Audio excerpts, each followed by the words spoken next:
बांग्लादेश में हिंदू समुदाय पर लगातार हो रहे हमलों को अब महज संयोग नहीं बल्कि एक सोची समझी और संगठित साजिश के रूप में देखा जा रहा है। दीपू दास की हत्या से शुरू हुआ यह सिलसिला आहिस्ते आहिस्ते एक बड़े पैटर्न की ओर इशारा करता है, जिसे कट्टरपंथी जमात की लंबी और सुनियोजित योजना का हिस्सा माना जा रहा है। सुरक्षा एजेंसियों और एक्सपर्ट्स का कहना है कि हमले किसी एक घटना तक सीमित नहीं है, बल्कि इनके पीछे डर फैलाने और अल्पसंख्यक समुदाय को निशाना बनाने की रणनीति दिखाई देती है। इसी बीच इस साजिश की पूरी तरीके से उजागर होने से पहले बांग्लादेश से हिंदुओं पर हमलों की एक और ताजा और चिंताजनक तस्वीर सामने आई है, जिसने हालात की गंभीरता को और ज्यादा गहरा कर दिया है। शनिवार को बांग्लादेश के फिरोजपुर में कट्टरपंथियों की भीड़ ने एक बार फिर हिंदुओं के मोहल्ले पर हमला कर दिया।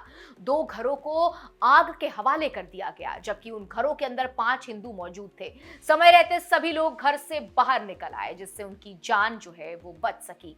हिंदुओं पर हमलों को लेकर एक बड़ी साजिश का खुलासा तब हुआ जब बांग्लादेश के चटगांव में जिले के राजवान इलाके में हिंदू और बौद्ध समुदाय को निशाना बनाने की एक संगठित योजना सामने आई। इलाके से बरामद एक पोस्टर में दावा किया गया कि 13 दिसंबर 2025 को रावजान में हिंदू और बौद्ध समुदाय 2 लाख लोगों की हत्या की योजना बनाई गई थी और इसके लिए फंडिंग भी की गई थी।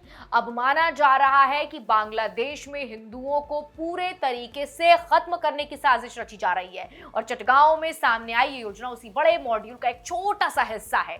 ये पोस्टर उसी इलाके से बरामद हुआ है जहां हाल के दिनों में कई हिंदुओं के घरों को आग के हवाले कर दिया गया था। पुलिस ने आगजनी वाली जगह से केरोसिन से भीगे कपड़े और हाथ से लिखे कागज बरामद किए हैं, जिनमें राजनीतिक नेताओं और प्रशासनिक अधिकारियों के नाम और मोबाइल नंबर दर्ज हैं और बताए गए हैं। बांग्लादेश में हिंदुओं के खिलाफ बन रहे माहौल के पीछे पाकिस्तान और आईएसआई की भूमिका होने के भी संकेत दिए जा रहे हैं।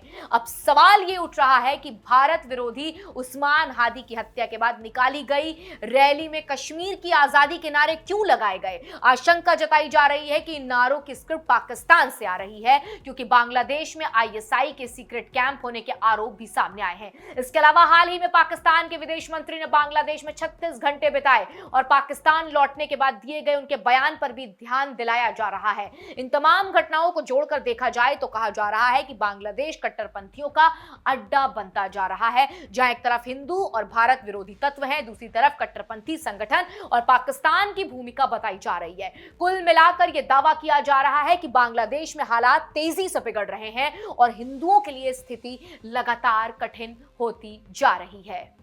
इन सभी घटनाओं को देखकर यह साफ होता है कि बांग्लादेश में हिंदू समुदाय पर हो रहे हमले अचानक या अलग अलग घटनाएं नहीं, बल्कि इनके पीछे एक सुनियोजित योजना होने की आशंका है। बार बार घरों को जलाना, धमकी भरे पोस्टर मिलना और बड़े पैमाने पर हिंसा की बात सामने आना हालात की गंभीरता को दिखाता है। इन घटनाओं से वहां के रहने वाले हिंदुओं में डर का माहौल है और उनकी सुरक्षा को लेकर कड़े सवाल खड़े किए जा रहे हैं। साथ ही ये भी स्थिति पूरे क्षेत्र में शांति और स्थिरता के लिए भी चिंता का विषय बनती जा रही है। कुल मिलाकर कहा जा सकता है कि बांग्लादेश में हालात तेजी से बिगड़ रहे हैं और हिंदू समुदाय के लिए स्थिति लगातार कठिन होती जा रही है, जिस पर समय रहते ठोस कदम उठाना बेहद जरूरी है।